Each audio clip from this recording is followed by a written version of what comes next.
نحمده ونصلي على رسوله الكريم اما بعد فاعوذ بالله من الشيطان الرجيم بسم الله الرحمن الرحيم رب اشرح لي صدري ويسر لي امري واحلل عقدة من لساني يفقهوا قولي۔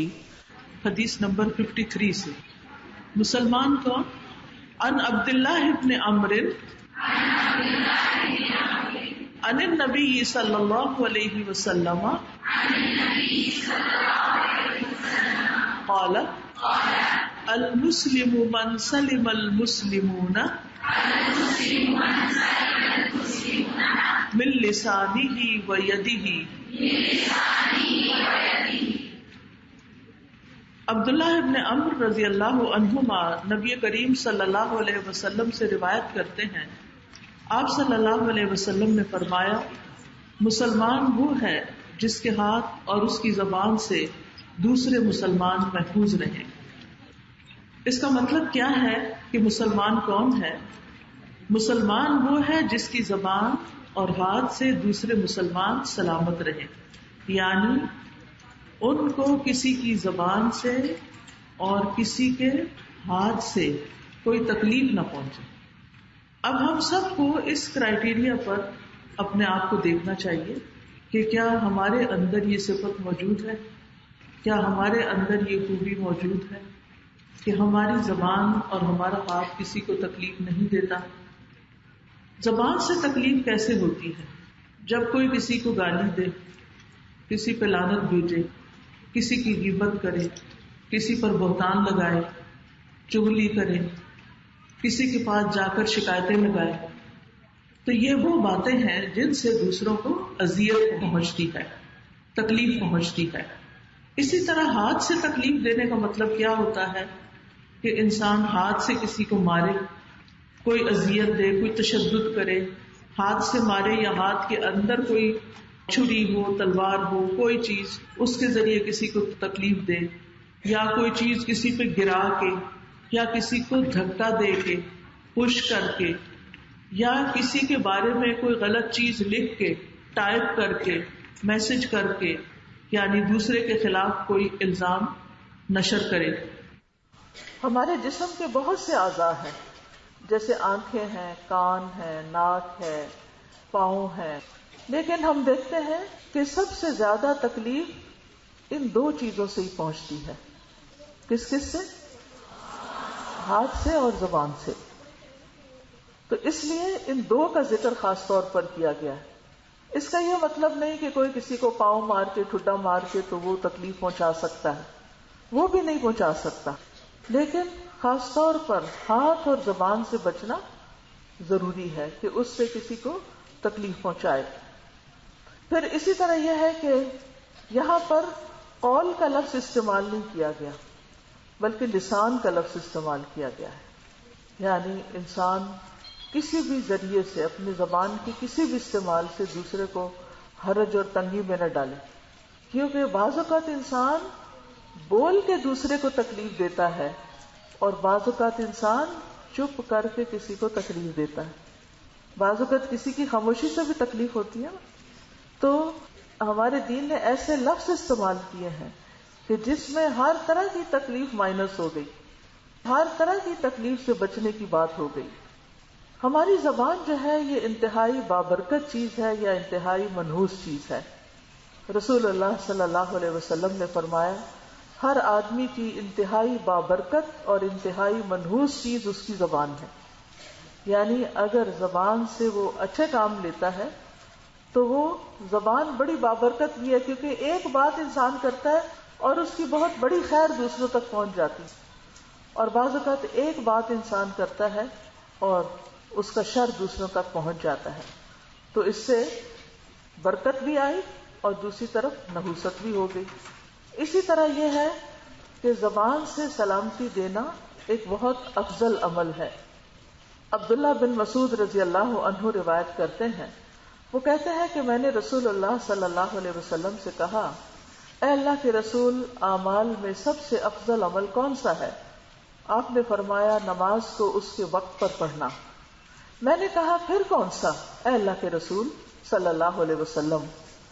فرمایا کہ لوگ تمہاری زبان سے محفوظ رہیں، لوگ تمہاری زبان سے محفوظ رہیں۔ اسی طرح 3 چیزیں انسان کی بدبختی کی علامت ہے۔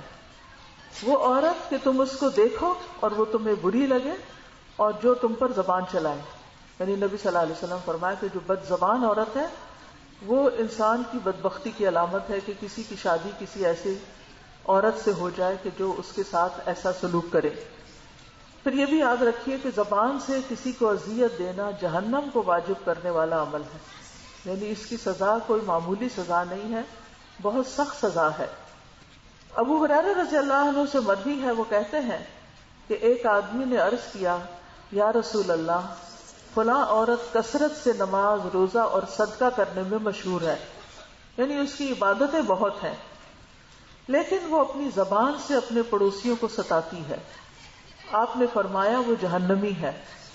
پھر اس نے کہا، یا رسول اللہ، فلاں عورت نماز، روزہ اور صدقے کی کمی میں مشہور ہے، اور وہ صرف پنیر کے چند ٹکڑے صدقہ کرتی ہے، لیکن اپنی زبان سے اپنے پڑوسیوں کو نہیں ستاتی۔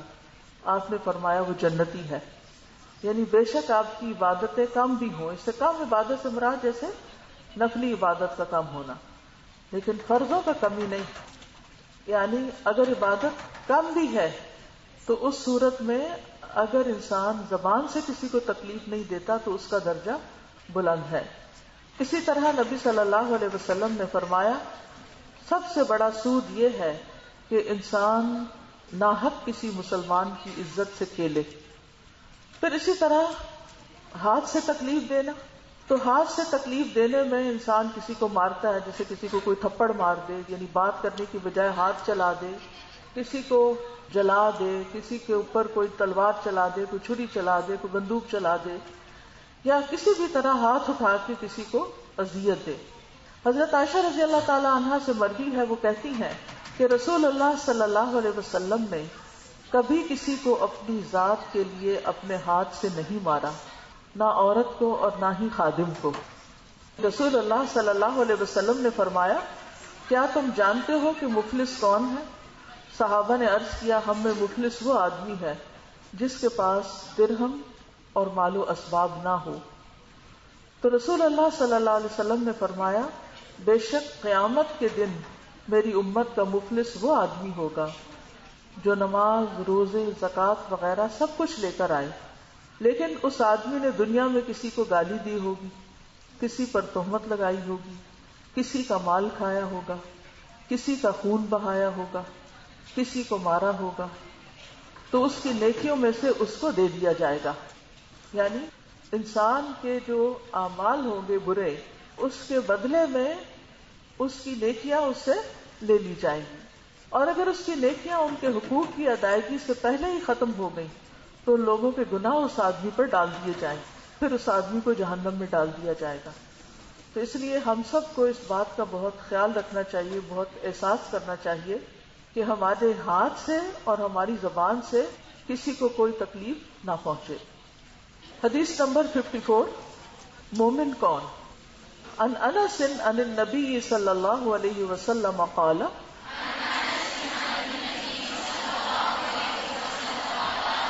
لا يؤمن احدكم حتى يحب لأخيه ما يحب لنفسه۔ انس رضی اللہ عنہ نبی کریم صلی اللہ علیہ وسلم سے روایت کرتے ہیں، آپ صلی اللہ علیہ وسلم نے فرمایا، تم میں سے کوئی مومن نہیں ہو سکتا جب تک اپنے بھائی کے لیے وہ نہ چاہے جو وہ اپنی ذات کے لیے چاہتا ہے، جو وہ اپنے نفس کے لیے چاہتا ہے۔ اس حدیث کو امام احمد نے اپنی مسند میں بھی بیان کیا ہے۔ خالد بن عبداللہ قصری سے روایت ہے، وہ ممبر پر خطبہ دے رہے تھے، انہوں نے کہا کہ رسول اللہ صلی اللہ علیہ وسلم نے ان کے دادا یزید بن اسد سے فرمایا، کیا تم جنت پسند کرتے ہو؟ میں نے عرض کیا، جی ہاں۔ آپ نے فرمایا، اپنے بھائی کے لیے وہی پسند کیا کرو جو تم اپنے نفس کے لیے پسند کرتے، یعنی اگر تمہیں پسند ہے کہ تم جنت میں جاؤ تو پھر کیا کرو اس کے لیے؟ دوسروں کے لیے وہی پسند کرنا ہوگا جو تم اپنے لیے پسند کرتے ہو۔ پھر اسی طرح ابو ہریرہ رضی اللہ عنہ سے روایت ہے کہ رسول اللہ صلی اللہ علیہ وسلم نے فرمایا، اے ابو ہریرہ تم پرہیزگار بن جاؤ، لوگوں میں سب سے زیادہ عبادت گزار ہو جاؤ گے۔ پرہیزگار کون ہوتا ہے؟ جو حرام چیزوں سے بچتا ہے، جو دوسروں کو تکلیف دینے سے بچتا ہے، جو گناہ کے کاموں سے بچتا ہے۔ تو صرف عبادت کرنا کافی نہیں ہوتا، صرف نماز روزہ کر لینا کافی نہیں، صرف تہجد پڑھ لینا کافی نہیں، بلکہ اس کے ساتھ ساتھ یہ بھی ضروری ہے کہ انسان گناہ کے کام چھوڑ دے۔ تو آپ نے فرمایا، اے ابو ہریرہ تم پرہیزگار بن جاؤ، لوگوں میں سب سے زیادہ عبادت گزار ہو جاؤ گے، اور قناعت کرو، تم لوگوں میں سب سے زیادہ شکر گزار ہو جاؤ گے۔ تو یہاں پر یہ جو الفاظ آئے ہیں حدیث میں کہ لا یؤمن احدکم، اس کا مطلب ہے کہ تم میں سے کسی شخص کا ایمان مکمل نہیں ہو سکتا۔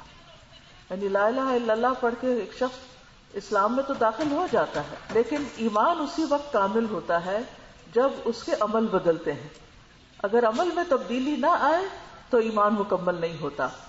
اور اس میں شرط یہاں کیا لگائی گئی اس حدیث میں؟ حتی یحب لاخیہ، یہاں تک کہ وہ اپنے مسلمان بھائی کے لیے وہ نہ پسند کرے ما یحب لنفسہ، جو اپنے لیے پسند کرتا ہے۔ یعنی اگر کسی کے اندر یہ صفت نہیں تو اس کا ایمان کامل نہیں۔ پھر اسی طرح یہ ہے کہ دوسروں کے لیے ہمیں وہ خیر جو ہم اپنے لیے پسند کرتے ہیں وہ پسند کرنی چاہیے۔ انس رضی اللہ عنہ سے روایت ہے کہ رسول اللہ صلی اللہ علیہ وسلم نے فرمایا، قسم اس ذات کی جس کے ہاتھ میں محمد صلی اللہ علیہ وسلم کی جان ہے، تم میں سے کوئی شخص اس وقت تک مومن نہیں ہو سکتا جب تک وہ اپنے ہر مسلمان بھائی کے لیے اسی طرح خیر اور بھلائی پسند نہ کرے جس طرح اپنی ذات کے لیے کرتا ہے۔ یعنی جو خود کے لیے پسند ہو وہی دوسروں کے لیے پسند کرنا، اس سے ایمان کامل ہوتا ہے۔ حضرت انس رضی اللہ عنہ سے مروی ہے کہ نبی صلی اللہ علیہ وسلم منبر پر تشریف فرما تھے کہ ابو طلحہ نبی صلی اللہ علیہ وسلم کے پاس آئے اور آپ سے پوچھا کہ آپ کی کیا رائے ہے۔ اللہ عز و جل نے یہ آیت نازل فرمائی ہے، لن تنالوا البر حتى تنفقوا مما تحبون، کہ اللہ سبحانہ وتعالی فرماتے ہیں کہ تم ہرگز نیکی کو نہیں پا سکتے جب تک کہ وہ خرچ نہ کرو جسے تم محبت کرتے ہو، اور مجھے اپنے سارے مال میں سے بیرحا کی زمین زیادہ محبوب ہے، اور میں اس کے ذریعے اللہ عز و جل کا قرب حاصل کرنا چاہتا ہوں۔ تو رسول اللہ صلی اللہ علیہ وسلم نے فرمایا، واہ واہ، بیرحا تو بڑا نفع بخش مال ہے۔ پھر انہوں نے وہ باغ لوگوں میں تقسیم کر دیا، یعنی اپنی محبوب ترین چیز لوگوں میں تقسیم کر دی۔ ہمارا حال یہ ہوتا ہے کہ اول تو ہم اس بارے میں کم ہی سوچتے ہیں کہ دوسروں کی ضروریات کیا ہیں، لیکن اگر ہم دوسروں کی ضرورت پوری بھی کرنے لگے تو جو کم تر چیزیں ہوتی ہیں، جو فالتو فضول چیزیں ہوتی ہیں، صرف وہ دوسروں کو دے دیتے ہیں اور ہم سمجھتے ہیں کہ ہم نے صدقہ خیرات کر دیا۔ صدقہ خیرات کے نام پر جو ہم کھانا دیتے ہیں یا جو کپڑا دیتے ہیں، کیا وہ خود بھی کھاتے اور پہنتے ہیں؟ وہ نہیں کھاتے خود۔ صدقے کی دیگ اور ہی طرح کی ہوتی ہے، اپنے لیے اعلیٰ ترین چیزوں کو اختیار کرتے ہیں اور غریبوں کو دینے کے لیے گھٹیا چیزیں استعمال کرتے ہیں۔ تو انسان کا ایمان مکمل نہیں ہوتا جب تک کہ ہمیشہ نہ بھی صحیح لیکن کبھی نہ کبھی محبوب ترین چیز جو ہے وہ اللہ کی راہ میں وہ خرچ نہ کرے، یعنی مما تحبون، اس میں سے جو تم محبت کرتے۔ اس کا یہ مطلب نہیں کہ اپنی ہر پسندیدہ چیز جو ہے وہ انسان کسی کو دے دے، بلکہ اس میں سے بھی دے جو عام استعمال کی ہیں اور اس میں سے بھی دے جو خاص خاص چیزیں ہیں۔ پھر اسی طرح یہ ہے کہ دوسروں کو وہ نہیں کھلانا چاہیے جو انسان خود نہ کھائے، یعنی جو باسی ہو چکا ہو، جو خراب ہو چکا ہو۔ حضرت عائشہ سے مروی ہے، وہ کہتی ہیں کہ نبی صلی اللہ علیہ وسلم کو گوہ پیش کی گئی لیکن آپ نے اس کو نہیں کھایا۔ تو حضرت عائشہ نے کہا، اللہ کے رسول، کیا ہم یہ مساکین کو کھلا دیں، یعنی فقیروں کو دے دیں؟ آپ نے فرمایا، جو چیز تم خود نہیں کھاتے وہ ان کو بھی نہ کھلاؤ، یعنی اگر تمہیں اپنے لیے پسند نہیں تو پھر دوسروں کے لیے بھی اس کو پسند نہ کرو۔ پھر یہ صرف کھانے پینے کے معاملے میں نہیں بلکہ مشورہ دینے کے بارے میں بھی ہے کہ آپ جو چیز اپنے لیے پسند نہیں کرتے اس کا مشورہ دوسروں کو بھی نہ دیں۔ جی، اس حدیث میں یہ جو بات کہی جا رہی ہے کہ مسلمان ہوتا ہی وہ ہے جس کے ہاتھ اور زبان سے دوسرے محفوظ رہیں۔ عموماً ہم زیادہ اچھا متقی بننے کے لیے عبادت زیادہ کرتے ہیں، تسبیحات بڑھا دیتے ہیں، یا وہ زیادہ کر دیتے ہیں. کیونکہ جب ہمیں یہ احساس ہونا شروع ہوتا ہے کہ ہم اچھے نیکی کی طرف آ جائیں یا ہم زیادہ بن جائیں لیکن ہم پرہیز نہیں کرتے. جیسے کہ امام بخاری جو ہیں جب وہ کہتے ہیں کہ جب سے مجھے پتا چلا کہ غیبت حرام ہے تو میں نے غیبت نہیں کی. اور جب انسان اپنی زبان کو روک لیتا ہے لغو سے یا برائیوں سے تو اللہ سبحانہ وتعالیٰ اس پہ حق جاری کروا دیتے ہیں کیونکہ پھر وہی زبان وہی خیالات کسی نیکی کے کام میں لگنا شروع ہو جاتے ہیں. یہ ایسا ہی ہے کہ جیسے اگر آپ صحت کے لیے اچھی غذا کھا رہے ہوں، ٹونک کھا رہے ہوں، صحت مند غذائیں کھا رہے ہوں، لیکن ساتھ ساتھ بد پرہیزیاں کر رہے ہوں تو پھر کیا ہوتا ہے؟ اچھی غذا کا اثر بھی مارا جاتا ہے اور آپ بیمار ہو جاتے ہیں اور طاقتور ہونے کی بجائے اور کمزور ہو جاتے ہیں. ایسا ہے کہ جو زبان اور یہ سے ہم باتیں بہت کرتے ہیں، بڑی بڑی باتیں، لیکن جب پروف کرنے کی باری آتی ہے کہ ہمیں رکنے ان چیزوں سے، ان سچویشن سے ہم رک نہیں پاتے. اصل تقوی یہی ہے کہ رکنے والی چیزوں سے انسان رکے.